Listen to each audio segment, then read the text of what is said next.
Rasulullah Sallallahu Alaihi Wasallam, pada keluarganya, sahabat-sahabatnya, pengikut-pengikutnya, dan tentu kita semua yang mengikutinya.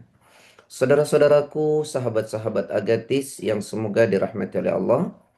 Jadi ciri-ciri hati yang bersih baru dapat dua ya Pak ya. Ikhlas dan taubat. Iya, betul Ustaz.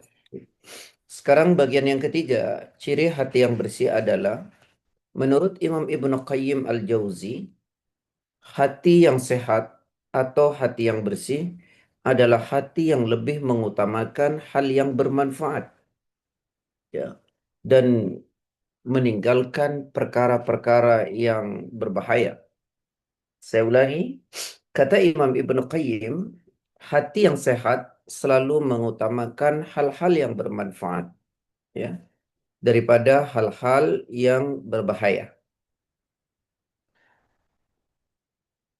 Beliau memberi contoh, ya, bahwa tanda-tanda hati yang sehat adalah selalu mengutamakan yang bermanfaat.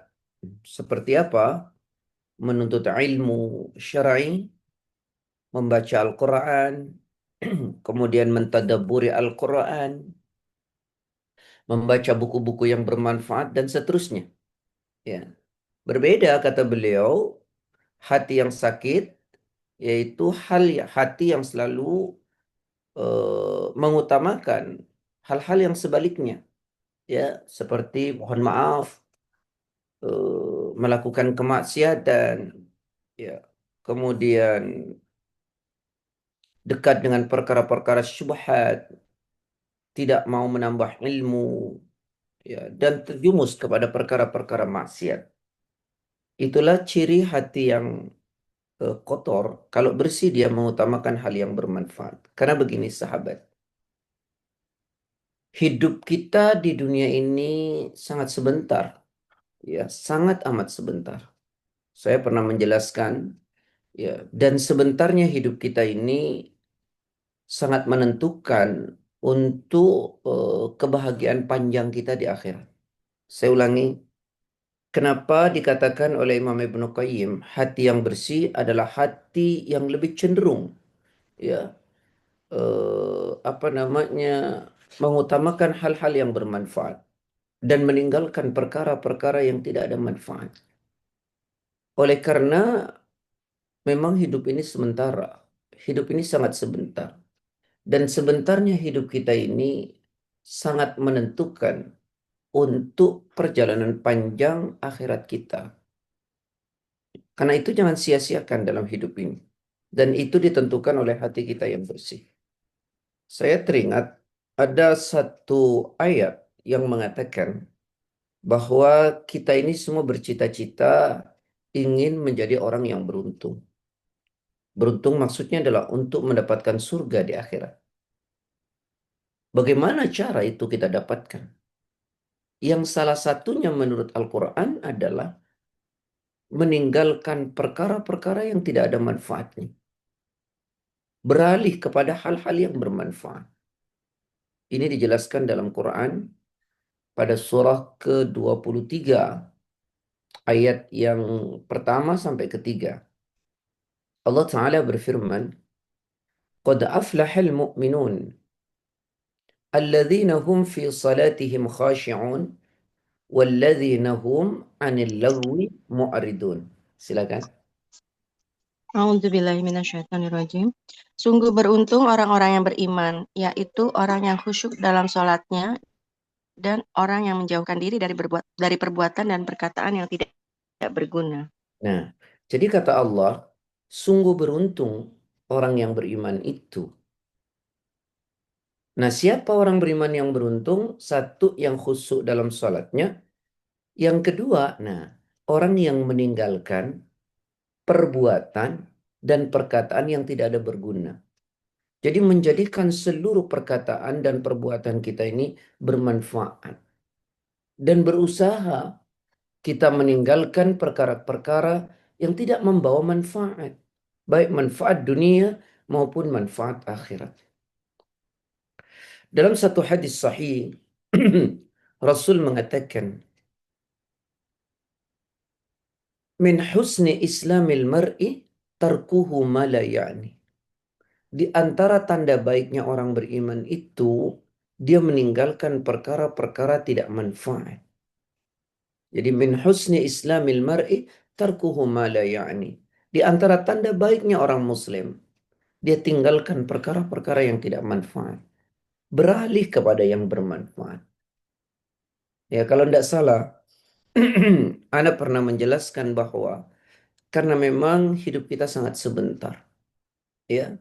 Sementara akhirat itu abadi. Ya, coba deh renungkan kembali ya saja ya, walaupun mengulang, untuk membuat kita ini lebih sadar begitu. Quran surat 23 ayat 112 sampai 115. Qala kam labistum fil ardi adada sinin. Qalu labithna yawman aw ba'da yawm. Fas'alil 'adin. Qala illa bistum illa qalila law annakum kuntum ta'lamun. Silakan. A'udzubillahi minasyaitonirrajim. Dia, Allah berfirman, berapa tahunkah lamanya kamu tinggal di bumi? Mereka menjawab, kami tinggal di bumi sehari atau setengah hari. Maka tanyakanlah kepada mereka yang menghitung. Dia, Allah berfirman, kamu tinggal di bumi hanya sebentar saja jika kamu benar-benar mengetahui. Maka apakah kamu mengira bahwa kami menciptakan kamu main-main tanpa ada maksud dan bahwa kamu tidak akan dikembalikan kepada kami? Nah, Allah Ta'ala berfirman, berapa lama kasih kalian tinggal di dunia? Mereka mengatakan kami tinggal di dunia sehari atau setengah hari. Kata Allah, tanyakan kepada mereka yang berhitung. Lalu Allah Ta'ala memberitahu, akan tetapi kalian tinggal di dunia ini hanya sebentar. Hanya sebentar. Sedikit seandainya kalian mengerti. Apakah kalian mengira bahwa hidup kalian diciptakan main-main? Dan apakah kalian mengira tidak akan pernah dikembalikan kepada Allah? Nah, karena itu, gunakanlah waktu yang Allah berikan ini sebaik-baiknya. Jangan pernah abaikan waktu, jangan pernah tinggalkan waktu, ya, untuk kemanfaatan diri kita, dunia dan akhirat kita. Dan ingat, ada seorang ulama mengatakan, al-waktu anfasun la ta'ud. Waktu ini seperti hembusan nafas yang tidak akan pernah kembali. Kalau dia sudah pergi, ya selesai. Maka rugilah kita. Waktu itu seperti hembusan nafas yang tidak akan pernah kembali. Wa umri naqisun fi kulli yawmin wa danbi zaidun kaifa ihtimali. Umur kita ini makin hari makin berkurang, bukan bertambah. Sedang dosa kita makin hari makin bertambah. Lalu bagaimana kita kelak mempertanggungjawabkan di hadapan Allah? Umur kita makin hari makin berkurang. Sedang dosa kita makin hari makin bertambah. Bagaimana kita kelak mempertanggungjawabkan di hadapan Allah? Apakah kita masih mau mensia-siakan waktu yang telah Allah anugerahkan kepada kita? Nah, kalau itu terjadi kepada kita, kita lebih senang hal-hal yang berbahaya, yang tidak bermanfaat, lalu kita tinggalkan perkara manfaat, berarti itu ciri kalau hati kita kotor. Karena hati yang bersih lebih mengutamakan perkara-perkara bermanfaat. Nah, sahabat-sahabat yang saya cintai karena Allah, yuk isi waktu kita dengan baik. Isi kita dengan waktu kita dengan baik. Waktu tidak pernah kembali. Bahkan ada satu ayat dalam Quran yang dimulai dengan sumpah. Wal asr. Innal insana lafi husr. Illa alladhina amanu wa amilus salihati wa tawasaw bil haqqi wa tawasaw bis sabr. Demi waktu kata Allah. Sungguh manusia itu rugi. Semuanya rugi. Lalu yang tidak rugi adalah illa alladhina amanu. Kecuali mereka yang beriman. Yang hidupnya selalu ada iman dalam dirinya. Yang iman itu tidak pernah lepas dari dirinya. Itulah orang yang tidak rugi. Yang kedua, wa amilus salihat. Orang yang waktunya itu selalu diisi dengan amal soleh. Ya.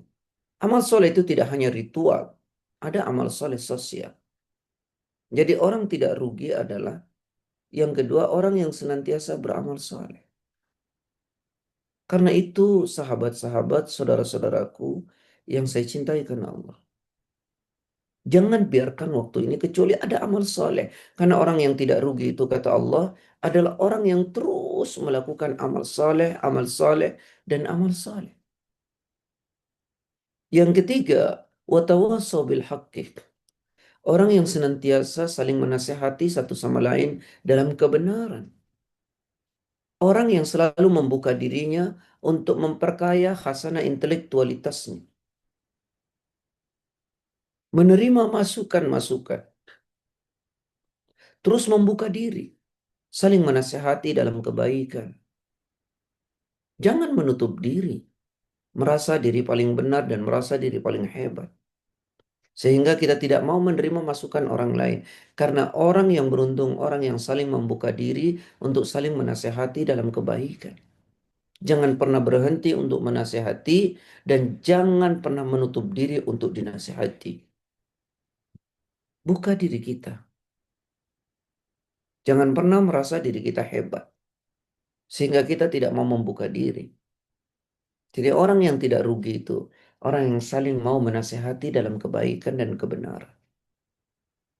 Yang keempat adalah orang yang sabar. Nah, empat ini melekat pada diri kita, iman yang selalu ada dalam batin kita dan terimplementasi dalam kehidupan kita. Dan orang yang hari-harinya diisi dengan amal saleh. Yang ketiga adalah orang yang membuka diri, saling menasihati dalam kebaikan, dan orang yang saling sabar. Inilah orang-orang yang beruntung. Nah, kembali sahabat-sahabat, saudara-saudaraku yang saya cintai karena Allah, orang yang hatinya bersih selalu mengutamakan hal yang bermanfaat. Dan pasti dia meninggalkan perkara tidak manfaat, apalagi perkara yang membawa dirinya pada dosa dan kemaksiatan dan menggiring dirinya pada kebencian Allah. Nah, ketika kita mau mengukur dan melihat hati kita bersih atau tidak, mari kita lihat kecenderungan hati kita. Apakah lebih asik dan senang pada perkara bermanfaat atau hati kita lebih punya daya tarik terhadap perkara yang tidak manfaat, apalagi terhadap hal-hal yang merusak diri kita. Begitu cara mengukur hati kita bersih atau tidak. Baik, sahabat, itu yang ketiga. Kemudian yang keempat, ciri hati yang bersih. Menurut ulama dalam kitab Tazkiyatun Nufus, hati orang yang bersih itu lebih mengutamakan kehidupan akhirat daripada kehidupan dunia. Saya ulangi, hati yang bersih lebih mengutamakan kehidupan akhirat daripada kehidupan dunia. Imam Ibnu Qayyim Al-Jauzi rahimahullah beliau mengatakan, dan termasuk dari tanda-tanda hati yang sehat adalah berpindah dari dunia ini hingga singgah di akhirat dan diam di dalamnya. Maksudnya adalah orang yang hatinya bersih itu lebih mengutamakan kehidupan akhirat daripada kepentingan dan kehidupan dunia ini. Rasulullah Shallallahu Alaihi Wasallam bersabda, hadis dari Ibnu Umar, kun fid dunya ka'annaka gharibun aw abirun sabil wa'ud nafsaka min ahli al-kubur. Wa kana Ibnu Umar yaqul idza amsayta fala tantazir as-sabah wa idza asbahta fala tantazir al-masa khudh min sihhatika limaradik wa min hayatika limautik. Kata Ibnu Umar, Rasulullah Sallallahu Alaihi Wasallam bersabda, Jadilah engkau hidup di dunia ini ya seperti orang asing atau seperti musafir. Saya ulangi kata Nabi, jadilah engkau hidup di dunia ini seperti orang asing atau seperti musafir. Tentu kita mengerti. Seperti orang asing, kita artinya tidak lama di dunia ini. Ini bukan tujuan kita. Dan kita akan kembali ke negeri kita yang sebenarnya. Coba renungkan Quran. Surat 2 ayat 28. Wa in kuntum fi raibin mimma nazzalna ala abadina fa'tu bi suratin min mithlih. Mohon maaf. Kaifa takfuruna billahi wa kuntum amwatan فأحياكم ثم يميتكم ثم يحييكم ثم إليه ترجعون. A'udzubillahiminasyaitonirrajim. Bagaimana kamu ingkar kepada Allah, padahal kamu tadinya mati, lalu Dia menghidupkan kamu, kemudian Dia mematikan kamu, lalu Dia menghidupkan kamu kembali. Kemudian kepadanya lah kamu dikembalikan. Kata Allah, bagaimana kalian ingkar kepada Allah? Bagaimana tidak mau beriman? Bagaimana tidak mau melaksanakan perintah Allah? Bagaimana asik dengan apa yang dilarang Allah? Kalian tadinya tidak ada. Kalian tadinya tidak ada. Lalu kemudian Allah hidupkan kita di dunia ini. Kemudian dihidupkan di dunia ini. Dan apakah hidup ini selamanya? Tentu tidak. Dan kalian akan dimatikan oleh Allah. Lalu pertanyaannya, apakah mati selesai?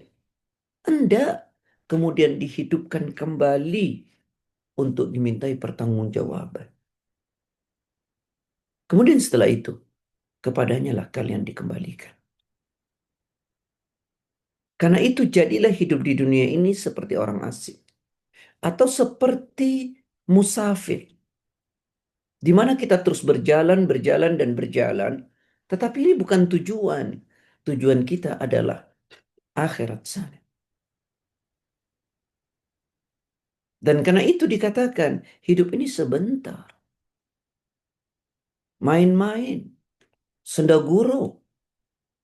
Dan yang sesungguhnya adalah kehidupan akhirat. Coba buka Al-Quran. Surat 29 ayat 64. وَمَا هَذِهِ الْحَيَاةُ الدُّنْيَا إِلَّا لَهْوٌ وَلَعِبٌ وَإِنَّ الدَّارَ الْآخِرَةَ لَهِيَ الْحَيَوَانُ لَوْ كَانُوا يَعْلَمُونَ. A'udzubillahiminasyaitonirrajim. Dan kehidupan dunia ini hanya senda gurau dan permainan. Dan sesungguhnya negeri akhirat itulah kehidupan yang sebenarnya sekiranya mereka mengetahui. Jadilah engkau hidup di dunia seperti orang asing atau seperti pengembara, musafir. Dunia media bukan tujuan kita. Tidaklah kehidupan dunia ini hanya senda gurau dan permainan saja. Dan kehidupan akhirat itu kehidupan yang sesungguhnya. Seandainya kalian mengerti. Tapi banyak di antara kita yang tidak mau mengerti. Tidak mau tahu. Seolah hidup ini selamanya. Nah, kembali. Orang yang hatinya bersih itu mengutamakan akhirat daripada dunia. Lalu setelah Rasulullah mengatakan, jadilah engkau hidup di dunia seperti orang asing atau seperti pengembara. Lalu Ibnu Umar berkata, jika engkau ada di sore hari, jangan tunggu sampai pagi untuk berbuat baik. Dan kalau engkau ada di pagi hari, jangan tunggu sampai sore untuk berbuat baik. Jangan pernah mengatakan nanti. Jangan pernah berkata masih ada waktu. Jangan tunda kebaikan itu. Karena demi Allah, kita tidak tahu apa yang akan kita lakukan nanti. Mulai dari sekarang. Mulai dari diri kita. bahkan dari perkara yang paling kecil. Jangan pernah bilang nanti. Jangan pernah bilang masih ada waktu. Kita tidak pernah tahu nanti kita bisa melakukannya atau tidak. Atau nanti kita masih hidup atau tidak. Buka Quran. Surat 31 ayat 34. وَمَا تَدْرِي نَفْسٌ مَاذَا تَكْسِبُ غَدًا وَمَا تَدْرِي نَفْسٌ بِأَيِّ أَرْضٍ تَمُوتُ.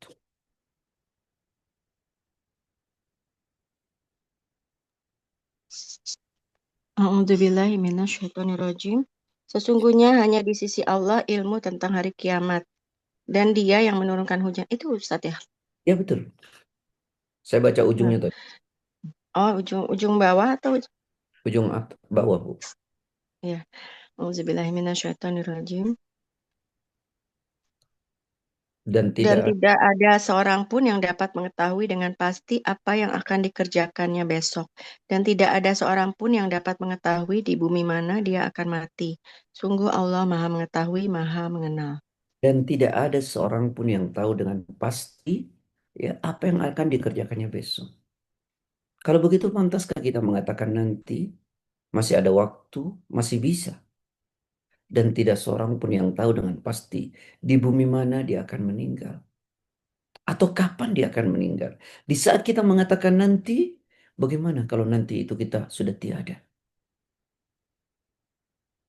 Karena itu sahabat, jadilah hidup di dunia ini kata Rasulullah seperti orang asing atau seperti pengembara. Lalu Ibnu Umar mengatakan, kalau engkau ada di sore hari, jangan tunggu sampai pagi untuk berbuat baik. Dan kalau engkau ada di pagi hari, jangan tunggu sampai sore untuk berbuat baik. Kenapa? Karena kita tidak tahu nanti bisa melakukannya atau tidak. Atau bahkan jangan-jangan kita sudah tiada. Jangan sampai terjadi penyesalan. Lalu meminta waktu kepada Allah, tunda kematianku sebentar lagi, maka saya akan beramal saleh. Tidak ya khuwah. Dan ayat seperti ini Allah jelaskan berulang-ulang. Jangan sampai menunda kematian karena merasa engkau belum beramal. Tapi itu sudah tidak lagi berguna. Karena itu janganlah hidup ini mengabaikan diri kita. Nanti penyesalan terjadi. Buka Quran surat 63 ayat 9 sampai 100. Ayat 9 sampai 11 maksud saya. Ya ayyuhalladzina amanu la tulhikum amwalukum wala auladukum an dzikrillah wa may yaf'al dzalika faulaika humul khasirun. Wa anfiqu mimma razaqnakum min qabli an ya'ti ahadakumul maut fayaqula Rabbi laula akhartani ila ajalin qarib fa asaddaqa wa akum minas salihin. ولن يؤخر الله نفسا إذا جاء أجلها والله خبير بما تعملون. Silakan. A'udzubillahi minasyaitonirrajim.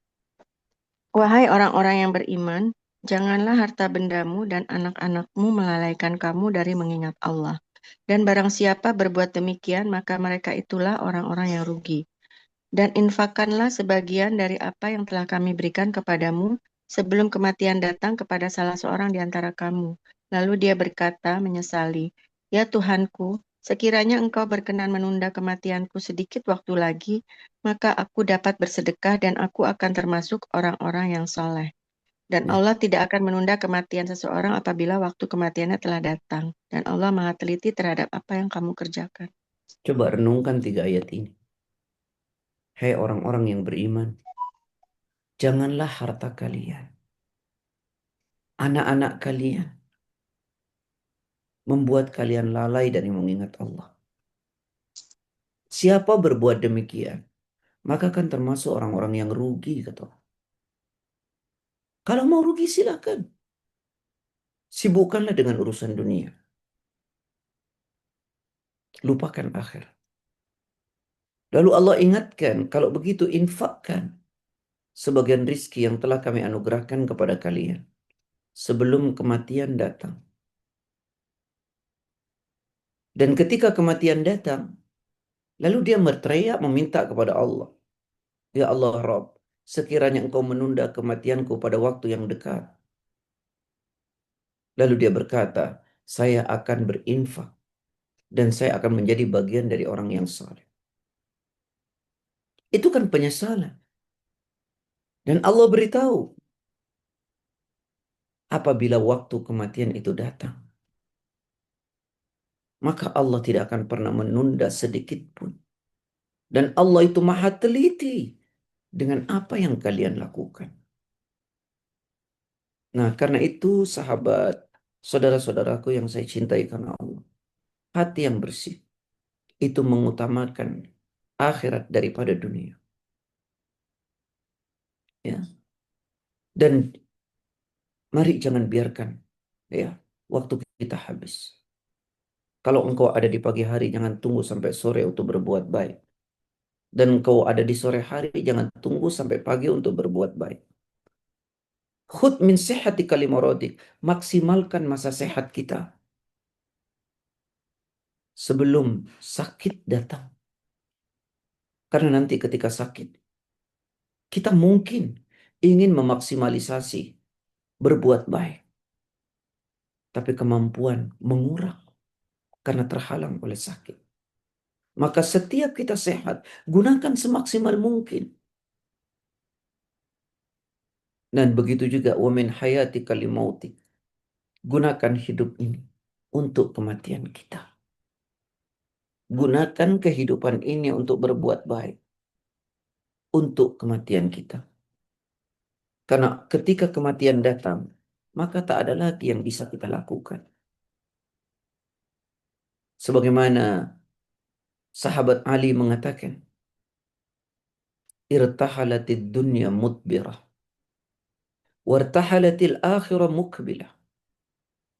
ولكل واحدة منهما بنون وكونوا من أبناء الآخرة ولا تكونوا من أبناء الدنيا فإن اليوم عمل ولا حساب وغدا حساب ولا عمل. Kata sahabat Ali, sesungguhnya dunia ini akan pergi meninggalkan kita, sedangkan akhirat pasti akan datang menjemput kita. Dan masing-masing dari dunia itu dan akhirat itu memiliki budak. Karena itu jadilah kalian budaknya akhirat. Jangan pernah menjadi budak dunia. Jadilah kalian budaknya akhirat. Jangan pernah jadi budak dunia. Karena hari ini di dunia yang ada hanya kesempatan beramal, beramal, beramal. Tidak ada pertanggungjawaban. Tapi nanti ketika di akhirat, yang tersisa hanyalah pertanggungjawaban. Sementara kesempatan untuk melakukan amal sudah selesai. Saya ulangi, kata sahabat Ali, dunia akan pergi meninggalkan kita. Sedangkan akhirat akan datang menjemput kita. Masing-masing keduanya punya budak. Jadilah kalian budaknya akhirat. Jangan pernah jadi budak dunia. Hari ini di dunia yang ada kesempatan amal, amal, amal, amal. Tidak ada pertanggungjawaban. Sedangkan kelak di akhirat, yang tersisa hanyalah pertanggungjawaban. Sementara kesempatan beramal sudah tertutup. Masihkah kita mau habis waktu kita hanya untuk urusan dunia? Masihkah kita mau abai? Masihkah kita mau menghalalkan segala cara demi untuk dunia? Bahkan kita rela dolimi orang, nyakiti orang, menghancurkan orang hanya karena urusan dunia. Coba renungkan ini secara mendalam. Tapi begitulah hati orang kalau sudah kotor. Dunia menjadi tujuan. Dunia lebih dipentingkan daripada akhirat yang abadi. Ikhwani wa ikhwati fillah. Saya ingin mengajak buka surat Al-A'la. ayat 16 sampai 17. Bal tu'thirunal hayatad dunya wal akhiratu khairu wa abqa. Surat Al-A'la ayat 16 sampai 17.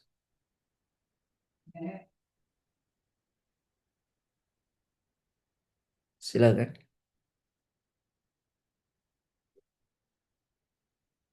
Surat berapa, Ustadz? Surat Al-A'la saya lupa Bu, adanya di juz 30. Sabbihisma rabbikal a'la. 87. Ayat 16 sampai 17. A'udzubillahiminasyaitonirrajim. Sedangkan kamu orang-orang kafir memilih kehidupan dunia, padahal kehidupan akhirat itu lebih baik dan lebih kekal. Nah, bal tu'thirunal hayatad dunya. Bahkan kalian lebih mengutamakan kehidupan dunia. Wal akhiratu khairu wa abqa. Dan kehidupan akhirat itu lebih baik dan lebih kekal. Nah, ini direnungkan sebaik-baiknya. Kenapa kita lebih mengutamakan dunia? Dengan abai dari akhirat. Itu ciri kalau hati kita sudah kotor. Hati yang bersih lebih mengutamakan akhirat daripada kehidupan dunia. Rasulullah Sallallahu Alaihi Wasallam mengajarkan kita sebuah doa. Allahumma la aisha illa aishul akhirah. Fa aslihil ansara wal muhajirah. Ya Allah, tidak ada kehidupan yang kekal kecuali kehidupan akhirat. Maka perbaikilah urusan kaum Ansar dan kaum Muhajirin. Fa aslih lana, ya Allah, maka perbaikilah urusan kita semua. La aisha illa aishul akhir. Tidak ada kehidupan yang lebih baik dan kekal kecuali kehidupan akhir. Karenanya saudara-saudaraku yang saya cintai karena Allah, ya, hati yang bersih lebih mengutamakan akhirat daripada dunia. Sekarang kita tinggal tanya sama diri kita, apakah dalam hidup ini kita lebih mengutamakan akhirat atau lebih mengutamakan dunia? Tinggal tanya sama diri kita. Kalau kita lebih cenderung mengutamakan dunia dan abai dengan akhirat, berarti hati kita kotor. Perbaiki, perbaiki, dan perbaiki. Dan harus dipaksa. Dan pahami ayat-ayat tadi yang Anda sampaikan. Karena begini sahabat, kalau dunia saja yang dikejar, ya, tidak pernah memuaskan kita. Tidak pernah memuaskan kita. Kalau hanya dunia, dunia saja yang dikejar, tidak pernah memuaskan kita. Dan yang justru membuat kita cukup dengan urusan dunia ini, yang membuat kita cukup dengan urusan dunia ini, jika kita peduli dengan ibadah. Di saat kita sudah tidak peduli dengan ibadah, maka yang akan terjadi, kita tidak akan pernah merasa cukup dengan urusan dunia. Dalam satu hadis qudsi diterangkan, Ya ibna Adam, tafarraw li'ibadati amla sadraka ghinan wa asudda faqr wa illa taf'al mala'tu yadayka syughlan wa lam asudda faqr.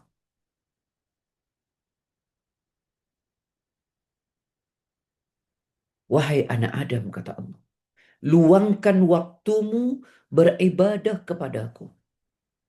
Luangkan waktumu beribadah kepadaku. Maka kujadikan dadamu ini cukup dengan urusan dunia. Dan aku tutupi engkau dari kekurangan. Jika engkau tidak ada waktu dalam hidup ini beribadah kepadaku, maka makin aku buat engkau sibuk dengan urusan dunia. dan makin sibuk dengan urusan dunia, makin engkau tidak akan pernah cukup dengan dunia. Aku tidak akan tutupi engkau dari kekurangan. Saya ulangi ya. Ini hadis qudsi, firman Allah. Luangkan, wahai anak Adam, wahai manusia, luangkan waktumu beribadah kepadaku. Allah nggak minta semua, luangkan waktumu beribadah kepadaku. Maka aku jadikan dadamu ini selalu cukup dengan urusan dunia. Dan aku tutupi engkau dari kekurangan. Tapi jika engkau tidak meluangkan waktumu beribadah kepadaku, maka makin aku buat engkau sibuk dengan urusan dunia. Dan makin sibuk dengan urusan dunia, makin engkau tidak merasa cukup dengan dunia. Dan engkau makin kurang, kurang, dan kurang. Ini hadis qudsi. Karena itu ya, ayo kita gunakan. Kesempatan hidup kita ini luangkan saja waktu kita beribadah. Tidak Allah minta semua. Karena dengan ibadah itu membentuk diri kita jauh lebih baik. Dan ketika kita meluangkan waktu untuk beribadah, maka Allah buat kita cukup dengan urusan dunia. Dan makin kita jauh dari ibadah, kita makin sibuk dengan dunia. Dan makin sibuk, kita makin tidak pernah cukup dengan dunia ini. Kurang, kurang, dan kurang. Nah, inilah ciri ya hati yang kotor, lebih mementingkan dunia daripada akhirat. Sedangkan hati yang bersih lebih mementingkan akhirat daripada dunia. Baik, kemudian selanjutnya. Ciri hati yang bersih yang kelima ya. Ya betul ya. Ya, Ustaz. Yang keempat tadi udah, yang kelima sekarang, Ustaz. Ciri hati yang bersih yang kelima adalah dikatakan dalam kitab ini selalu ingat kepada Allah dan tidak pernah bosan beribadah. Saya ulangi, hati yang bersih adalah selalu ingat kepada Allah dan tidak pernah bosan dalam ibadah. Itu ciri hati yang bersih. Orang-orang yang hatinya sehat akan selalu ingat kepada Allah. Mereka meneladani pribadi Rasulullah Sallallahu Alaihi Wasallam yang selalu ingat kepada Allah. Kana Nabi Sallallahu Alaihi Wasallam yadhkurullah ala ahyani. Adalah Nabi Sallallahu Alaihi Wasallam selalu mengingat Allah dalam setiap keadaannya. Tidak pernah abai dari mengingat Allah. Ya, kita sudah jelaskan ya bahwa berzikir atau mengingat Allah buat hati manusia itu seperti air buat ikan. Seekor ikan atau ikan takkan pernah mungkin hidup tanpa air. Begitu hati kita tidak mungkin bisa hidup tanpa zikir. Itu kata Imam Ibnu Taimiyah. Karena itu saya berulang mengatakan, jangan pernah lalai dari mengingat Allah. Quran surat 7 ayat 205.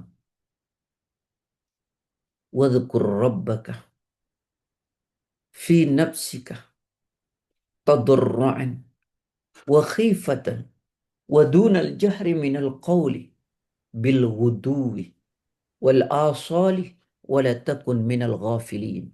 Silakan. A'udzubillahiminasyaitonirrajim. Dan ingatlah Tuhanmu dalam hatimu dengan rendah hati dan rasa takut. Dan dengan tidak mengeraskan suara pada waktu pagi dan petang. Dan janganlah kamu termasuk orang-orang yang lengah.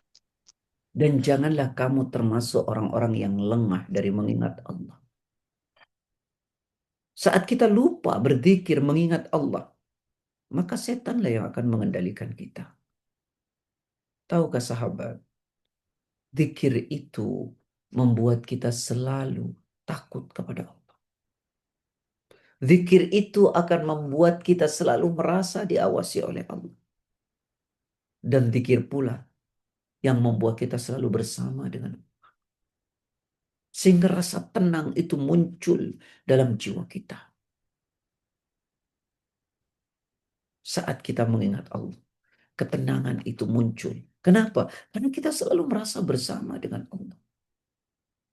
Karena itu jangan pernah lalai dari mengingat Allah. Dalam keadaan seperti apapun. Mau tiduran, duduk, berdiri, tautkan hati kita kepada Allah.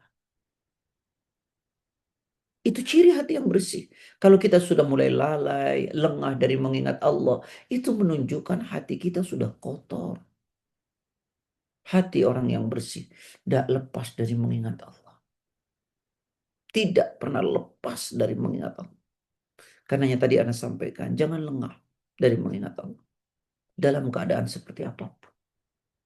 Quran, surat 3, ayat 190. Surat 3, ayat 191 kalau nggak salah. Alladzina yadhkuruna Allah qiyaman wa qu'udan wa ala junubihim wa yatafakkaruna fi khalqis samawati wal ard. Rabbana ma khalaqta hadha batila subhanaka faqina adzaban nar. Silakan. A'udzubillahiminasyaitonirrajim, yaitu orang-orang yang mengingat Allah sambil berdiri, duduk, atau dalam keadaan berbaring, dan mereka memikirkan tentang penciptaan langit dan bumi seraya berkata, "Ya Tuhan kami, tidaklah Engkau menciptakan semua ini sia-sia. Maha suci Engkau, lindungilah kami dari azab neraka." Coba renungkan. Orang-orang yang selalu mengingat Allah. Sambil berdiri, ia duduk, dan dalam keadaan berbaring. Jadi jangan pernah lalai, lengah. Tapi kita ukur diri kita, kita lihat. Di saat kita sering lengah dari mengingat Allah, berarti hati kita kotor. Kalau hati kita ini asik mengingat Allah, terus berzikir, itulah ciri hati yang bersih. Bahkan dijelaskan ya, orang munafik itu ya ibadah, ya salat. Tapi karena dalam hatinya banyak penyakit, maka dia tidak mengingat Allah kecuali sedikit sekali. Sedikit sekali. Seperti misalnya dalam Quran surat 4 ayat 142. Wa idza qamu ila salati qamu kusala yura'una an-nasa wa la yadhkuruna Allah illa qalila. A'udzubillahiminasyaitonirrajim. Sesungguhnya orang munafik itu hendak menipu Allah, tetapi Allah lah yang menipu mereka. Apabila mereka berdiri untuk sholat, mereka lakukan dengan malas. Mereka bermaksud ria, ingin dipuji di hadapan manusia, dan mereka tidak mengingat Allah kecuali sedikit sekali. Jadi kata Allah, orang munafik itu ya, mereka diri sholat, sholatnya malas. Dan mereka tidak, sholatnya itu hanya ingin dipuji orang. Dan mereka tidak mengingat Allah kecuali sedikit. Ya. Jadi kembali saudara-saudaraku, untuk memahami keadaan hati kita, orang yang hatinya bersih itu selalu mengingat Allah. Tidak pernah lengah dan lalai dari mengingat Allah. Sehingga kemudian berdampak pada perbuatan dalam hidupnya. Selalu berada dalam kebenaran. Orang-orang yang hatinya kotor, dia susah mengingat Allah. Susah mengingat Allah. Nah, ikhwani wa ikhwati fillah. Tadi selanjutnya saya bilang bahwa orang yang hatinya bersih tidak bosan dalam beribadah juga kepada Allah. Bukan hanya mengingat Allah, tapi tidak bosan beribadah kepada Allah. Ya. Orang yang hatinya bersih, giat dalam beribadah, bersemangat dalam beribadah, tidak bosan, ya, tidak bosan ke masjid, ya, tidak bosan melakukan ibadah-ibadah baca Quran, seterusnya. Dan itu dia terus lakukan sampai datangnya kematian. Seperti dijelaskan dalam surat Al-Hijr ayat 99, surat ke-15. Wa'bud rabbaka hatta ya'tiyakal yakin.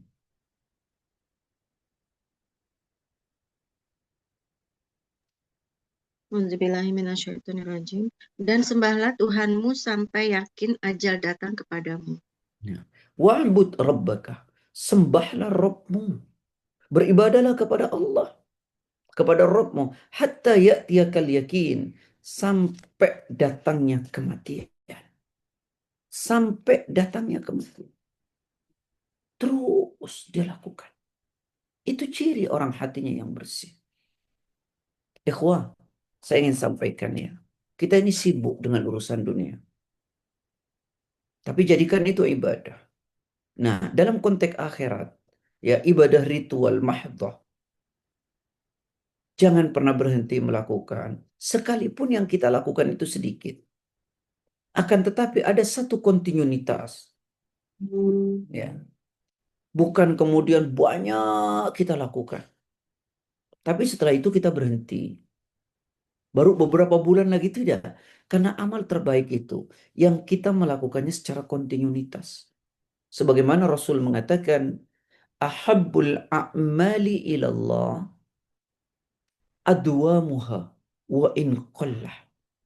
Amalan yang paling dicintai oleh Allah. Saya ulangi, amalan yang paling dicintai oleh Allah adalah amalan yang dilakukan secara terus menerus. Wa in qallah, sekalipun amal itu sedikit. Sekalipun amal itu sedikit. Tapi dia lakukan terus menerus. Saya ulangi ya. Ahabbul a'mali ilallah adwamuha wa in qallah. Amalan yang paling dicintai oleh Allah adalah amalan yang dilakukan secara kontinuitas. Meskipun sedikit amal itu. Tapi dilakukan terus menerus. Bukan melakukan amalan itu banyak, tapi tidak ada kontinuitas. Ya, ikhwani wa ikhwati fillah, demikian kajian pada hari ini. Silakan jika ada pertanyaan. Baik Ustadz, terima kasih atas materi dan pencerahannya pada pagi hari ini. Dan kami membuka tanya jawab. Silakan kalau ada yang ingin bertanya bisa membuka mikrofon ataupun melalui chat. Kami persilahkan. Ini ada pertanyaan dari Pak Yanabri, saya izin bacakan Ustadz. Silakan. Eh, Satu, apakah membuka diri itu kepada semua orang atau selektif, Ustadz? Ini saya juga nggak tahu nih konteksnya di mana. Kemudian Paham. kedua, selalu mengingat Allah, tak lepas mengingat Allah, bagaimana caranya? Apakah senantiasa berzikir atau sekedar ingat, Ustadz? Baik. Yang pertama, membuka diri itu pada perkara yang bermanfaat. Ilmu yang membawa kemanfaatan. Kalau ilmu yang tidak membawa kemanfaatan, untuk apa? Jadi buka diri kita pada ilmu-ilmu yang bermanfaat. Baik ilmu dunia maupun ilmu akhirat. Tapi jika ilmu itu tidak membawa manfaat, untuk apa? Untuk apa? Seperti misalnya, mohon maaf ya, saya bukan seperti filsafat. Untuk apa? Kalau tidak ada manfaatnya. Hanya bergelut dalam ucapan-ucapan saja. Jadi buka diri kita dalam perkara ilmu yang bermanfaat. Kalau tidak bermanfaat ya jangan. Ya itu satu. Kemudian tadi yang kedua pertanyaannya apakah mengingat Allah itu berzikir atau mengingat saja? Nah ini yang kadang-kadang kita suka salah paham. Dikir itu dzakaro yadhkuruh. Yang maknanya bisa menyebut, diucapkan dengan lisan, bisa mengingat dengan hati. Ya, rajulun qalbuhu mu'allakun billah. Orang yang hatinya selalu terikat dengan Allah. Itu orang yang tak pernah berhenti berzikir. Terus mengingat Allah. Ya, bisa diucapkan dengan lisan. Ya, bisa hanya berhenti di hati. Tapi bagi yang mengucapkan dengan lisan, hendaknya lahir dari hati.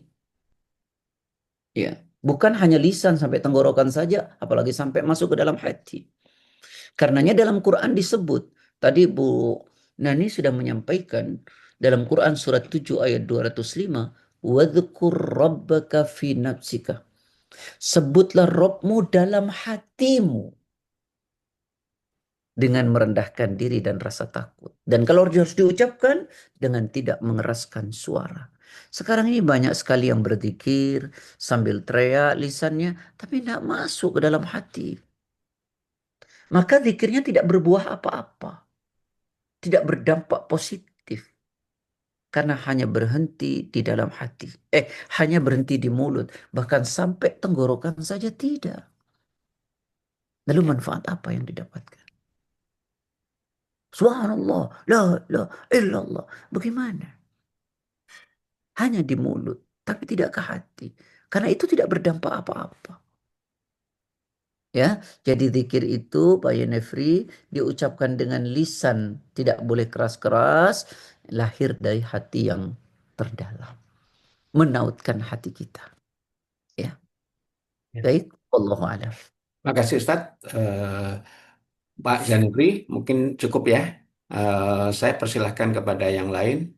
Kalau ingin ada yang bertanya, Ya, silakan. mau Mbak. tanya Ya, silakan. Ustadz, Alisa. Ustadz tadi Ya, kan Ustadz, untuk apa, salah satu cirinya itu adalah melakukan hal-hal yang bermanfaat daripada yang bahaya atau tidak bermanfaat ya.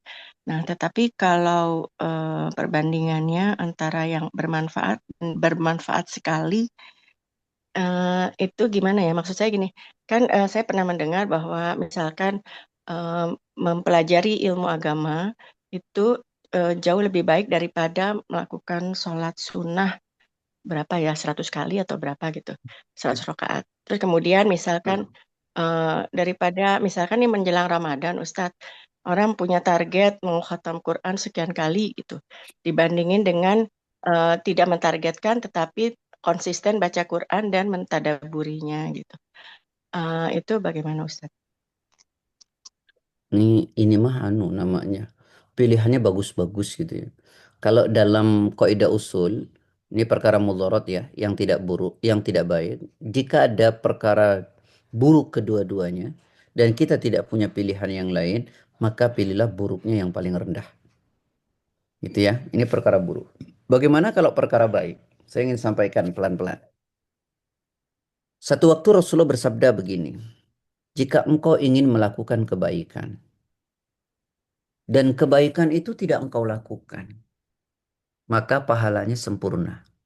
Saya ulangi ya, jika engkau ingin melakukan kebaikan dan kebaikan itu tidak engkau lakukan, maka pahalanya sempurna.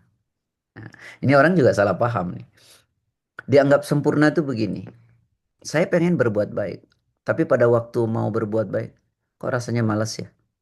Nggak dilakukan. Lalu pahalanya sempurna. Enggak begitu. Sempurna pahalanya itu karena ada dua alasan. Yang pertama, nah ini yang seperti pertanyaan Bu Nani, karena ada kebaikan yang lebih. Contoh, saya mau kajian, ya. Misalnya nanti jam 8. Ternyata Bu Nani ditelepon Mama. Hmm. Dek, antar Mama Ya, ya. kenapa Kak Nani? Bu Anita ya tadi yang tanya ya. Oh, wanita ikut. Oke. Betul Bu Anita tadi yang tanya. Ya.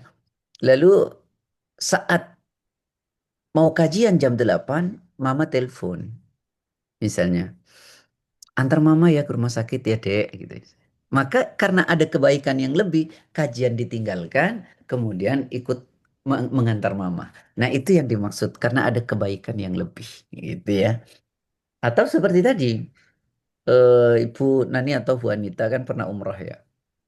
Di Masjid Nabawi itu, kalau sudah selesai sholat maghrib mesti ada kajian kan? Ya, halako-halako gitu. Nah, di saat kajian itu berjalan lalu azan kan berhenti itu. Nah, kan? Nah, saat itu banyak orang memilih sholat, ada yang terus kajian. Karena kebaikannya lebih kajian, maka sholat sunnahnya ditinggal. Gitu. Tapi kemudian ada hadis yang mengatakan 100 kali sholat sunnah itu lebih baik dari kajian. Saya kok nggak pernah baca itu hadisnya. Nah, Yes. yang ada tuh begini. Kata Imam Syafi'i, majlisu fikhin khairun ya min salatin nafilah. Ya, bahwa begini saya tidak lupa ya, ada kaul Imam Syafi'i dan nanti ada kaul sahabat yang mengatakan bahwa majelis ilmu itu lebih baik daripada sholat sunnah. Hanya begitu bahasanya. Daripada sholat sunnah. 100 kali itu ya tak ngerti saya.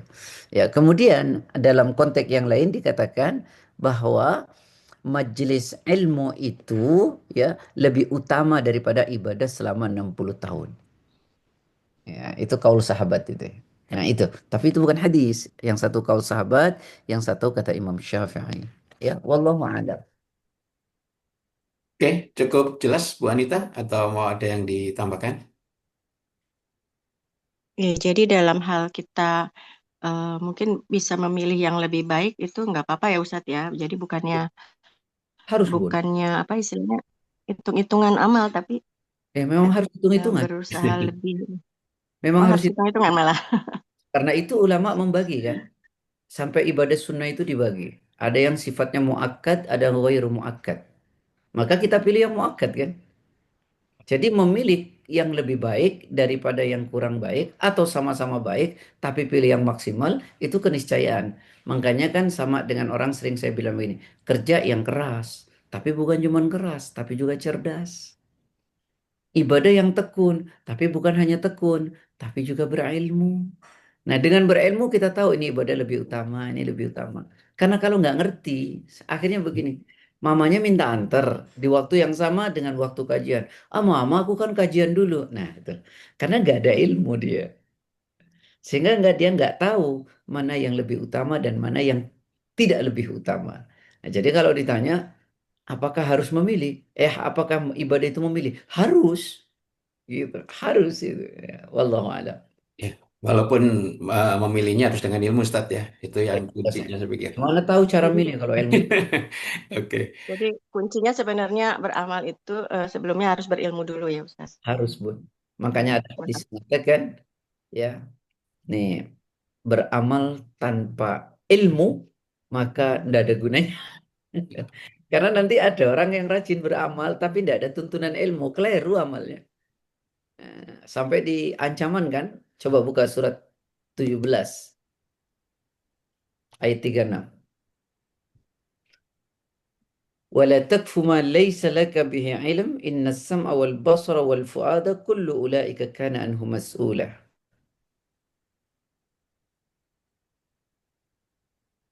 Silakan. A'udzubillahiminasyaitonirrajim. Dan janganlah kamu mengikuti sesuatu yang tidak kamu ketahui, karena pendengaran, penglihatan, dan hati nurani, semua itu akan diminta pertanggungjawabannya. Janganlah kamu mengikuti sesuatu yang kamu tidak ngerti. Mata, telinga, dan hatimu semua dimintai pertanggungjawaban. Nah, karena tidak ada ilmu, akibatnya orang tuh taklid. Tahu taklid? Ikut-ikutan. Ikut ya. Nah, taklid itu bermasalah nanti. Karena dia hanya beribadah ngekor. Benar atau salah, ya dia tidak tahu. Nah, karena itu belajar menjadi wajib. Ya, wallahu alam. Oke. Saya pikir jelas Mbak Anita ya. Iya, Ini syukran Ustadz. ya, Wah, ini ada satu pertanyaan dari Bu Estu. Izin bertanya Ustadz, kadang terasa hati bersih dan kotor tuh jaraknya pendek. Sudah baca Al-Quran, zikir, dan seterusnya. Tiba-tiba marah lagi, walaupun baru berhasil sabar. Apakah ini disebabkan dosa-dosa masa lalu yang belum terampuni? Bagaimana ikhtiar kita agar bersih sampai di akhir hayat? gak tahu saya. Itu kan enggak. Insya Allah enggak begitu. Allah itu maha sayang, Allah maha cinta. Bahwa kita harus mentreatment diri kita dengan upaya ibadah dan sabar terus menerus itu keniscayaan. Yang penting kita ada kemauan, lalu kita terus melakukan sesuatu yang baik. Insya Allah nanti pada waktunya Allah akan buat kita berubah. Ya Allah akan buat kita. Mungkin kalau kita makin tidak beribadah, amarah kita malah tambah tidak terkendali. Ya.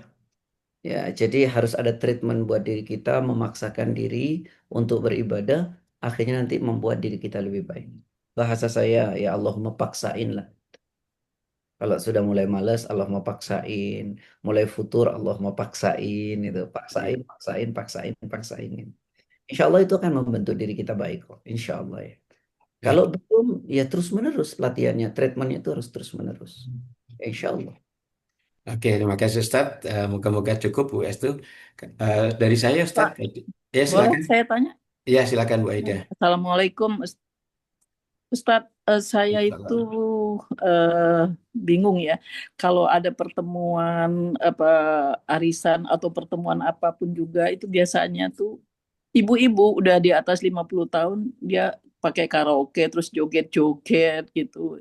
Itu gimana hukumnya Ustadz ya? Saya bilang mubazir waktu di begini itu. Saya bilang lebih baik beribadah yang lainnya. Terus dengan alasan mereka itu kan silaturahim katanya. Menurut Ustadz gimana? Tapi setiap Bunda, pertemuan boleh. hampir setiap minggu itu karaokean joget-joget udah tua-tua begitu. Coba Bunda baca Quran, surat kedua ayat 42. La talbisul haqqa bil batili wa taktumul haqqa wa antum ta'lamun. Waduh, suratnya udah Al-Qur'annya udah ditutup tadi. Nah, berarti Bu Nah, Nani, itu dia. Bu Anita biasanya yang Ada baca. di layar. Auzubillahiminasyaitonirrajim. Dan janganlah kalian campur adukan kebenaran dan kebatilan. Dan Ayo, janganlah Bun, silakan. kalian sembunyikan kebenaran sedangkan kalian mengetahuinya. Janganlah kalian campur adukan kebenaran dan kebatilan. Dan jangan kau sembunyikan kebenaran, sedangkan kalian mengetahui bahwa bertemu dengan tetangga, bersosialisasi adalah kebaikan. Ya, Bahwa kemudian dengan joget-joget, nyanyi-nyanyi itu adalah kebatilan. ya, Bagaimana mencampur aduk yang hak dan yang batil. Ya. Kalau menurut saya bukan perkara mubazir, itu perkara haram. Perkara ya. haram. Haram ya Ustaz. Iya, perkara haram. Bahkan kalau saya ditanya nih, mohon maaf ya Bun, walaupun ulama berbeda pendapatnya. Soal arisan tuh haram apa enggak, boleh atau enggak, sebagian ulama mengatakan boleh, kalau saya mengatakannya haram. Kan itu sama dengan baik oleh hisab. Kan dikocok itu. Ya, Ya. Semua yang dikocok itu enggak boleh. ya, Dan itu nanti, itu sama dengan hutang. ya, Bagaimana dia dapat di awal sekian, lalu dia beli ini, beli itu, dia nggak tahu kalau itu uang orang. Dan itu utang kan. ya, ya, Kalau yang dapatnya di ujung nggak ada masalah. Maka lebih cenderung saya kalau arisan, ya sudah tawarin aja siapa yang mau duluan. Siapa yang mau duluan gitu. Itulah dalam rangka ta'awun namanya. Saling menolong. Ya kalau sudah dikocok itu dia berharap-harap dapat itu, ya. Terus dia dapat. ya. Wallahu a'lam. Baik Ustaz. Terus sikap saya bagaimana ya Ustaz ya? Itu nggak Karena usah datang. Nanti nggak usah datang lagi ya. Karena nggak usah mereka arisan menganggap lagi. sombong apa-apa gitu. Kan kita nggak bisa kontrol pikiran dan rasa orang. Istri saya Bu nggak pernah boleh sama saya ikut arisan. Tapi kegiatan kayak bersih-bersih, ngajarin itu ini boleh. Tapi kalau arisan Ya. Oke, baik Ustaz. Makasih ya Ustaz. Ya, boleh. Assalamualaikum. makasih Bu Aida. Ini ada pertanyaan dari Pak Eko. Mana yang lebih baik target di bulan Ramadan, khatam baca Al-Quran beberapa kali, ataukah khatam cukup satu kali plus baca terjemahan dan memahami maknanya, Ustaz? Insya Allah bulan ini ada 12. Kita ini kadang-kadang kayak memperebutkan baca dan memahami. Bang bisa paham Quran seluruhnya 1 bulan. Ada 11 bulan kita untuk memahaminya. Nah, di bulan Ramadan targetkan hafal, targetkan hatam. Wong kadang-kadang hatam kagak, baca juga, pemahami juga enggak kok. Kita ini kadang-kadang pertanyaannya dibikin sulit gitu ya. Ini memahami 1 bulan atau menghatamkan 1 bulan, yes. Ada 11 bulan untuk memahami, yang baca aja. Ini pertanyaan unik ya. Banyak orang yang tanya begitu. Saya tanya memang benar 1 bulan itu memahami. Enggak juga kok. Ya udahlah, targetkan hatam sajalah dulu. Paling tidak dapat pahalanya 1 huruf, 10 kebaikan. Nanti memahaminya ada 11 bulan nih.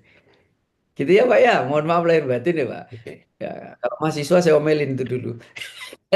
Kamu ini pertanyaannya, memang kamu paham 1 tahun, satu Quran itu 1 bulan itu. Ya sudah baca aja dulu.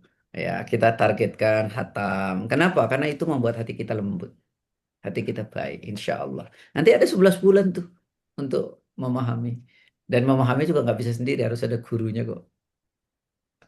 Iya gitu, Wallahu a'lam. Oke, Cukup makasih. ya, Pak, Ustadz, mungkin dari saya ada satu sedikit ya, pertanyaan, Ustadz. gitu ya. Tadi di ciri keempat adalah mementingkan kehidupan akhirat daripada dunia. Mungkin saya mengartikan sebagai zuhud, Ustadz ya. Nah, saya ingin bertanya sedikit. Ini saya pernah dengar cerita dari satu Ustadz cukup terkenal, udah almarhum beliau. Beliau mengatakan bahwa tidak pernah bayar zakat mal karena apa yang dihasilkan itu sebagian besar diinfakkan lah gitu Ustaz. Dan dia tidak pernah memenuhi nisab. Apakah itu cara zuhud yang betul atau bagaimana Ustaz menurut Ustaz? Ya, orang menafkahkan hartanya setiap waktu sehingga tidak cukup untuk zakat itu perkara baik, kok. Perkara baik. Zakat itu kenapa orang banyak berzakat? Karena numpuk harta kan. Ya, kayak Pak Sigit itu hartanya ditumpuk jadi harus zakat.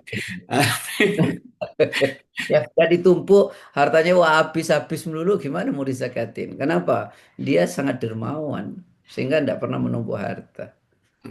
Begitu. Kedua-duanya ya boleh saja. Ya, tapi kalau dia bersedekah setiap waktu karena dia khawatir ya mati sebelum keluar, maka itu terbaik. Seperti yang dilakukan oleh istri Rasul namanya Zainab. Gitu. Allahu a'lam. Oke, makasih. Mungkin kita masih ada satu pertanyaan, silakan kalau ada ini. Aneh sih, Nana lelah banget, Pak. Oke, Malam ini siap-siap apa ya? Ustaz. Dari Safar dari Surabaya Ustaz ya. Bukan dari hanya Surabaya, Pak. 3 tempat ya, Pak, kemarin tuh per hari. Oke, siap-siap. Oke, baiklah.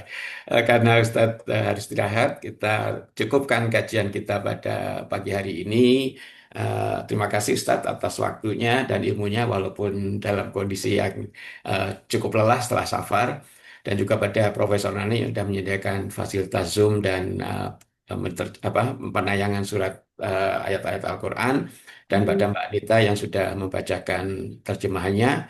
Juga Mbak ada Om Eko Winarso yang sedang merekod dan insya Allah akan segera ditayangkan di channel YouTube kita dan juga pada Mbak Dasa yang sudah mencatat dan insya Allah akan kita bagi di grup WA kita. Sekali lagi kami sampaikan terima kasih untuk semuanya. Baiklah kita tutup dengan bersama-sama membaca doa kafaratul majelis. Subhanakallahu wa bihamdika asyhadu an la ilaha illa anta astaghfiruka wa atubu ilaik. Mohon maaf lahir batin. Assalamualaikum warahmatullahi wabarakatuh. Waalaikumsalam. Waalaikumsalam Waalaikumsalam warahmatullahi warahmatullahi Assalamualaikum wabarakatuh. wabarakatuh. warahmatullahi Syukron wabarakatuh. Terima kasih Ustaz, Pak Ustadz. Sigit, Iya, Nani, Sigit, Dasa, Nani Eko. semuanya. Terima Terima kasih kasih. Ustaz. Amin, Kawan-kawan Jim amin. Lab, terima kasih. Sama-sama ya. Saya juga izin ya. Assalamualaikum. Waalaikumsalam warahmatullahi sehat semua ya. Amin, amin. Jadi bisa Amin. nyanyi lagi. Jazakumullah khairan. Assalamualaikum warahmatullahi wabarakatuh. Waalaikumsalam.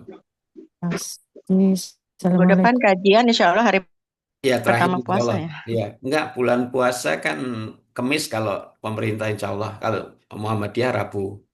Jadi kalau Rabu Jadi kita kita masih tunggu di sidang puasa. isbat Selasa malam kan. Selasa Sidang isbat malam kalau Selasa malam Muhammadiyah kan. terawih ya pengumumannya tapi kalau lihat dari itunya masih di bawah ufuk. Jadi insya Allah kalau pemerintah Kemis. Oke. Izin live ya. Kasih. Ya, izin ya Nani. Ya, Assalamualaikum. terima kasih teman-teman izin N ya.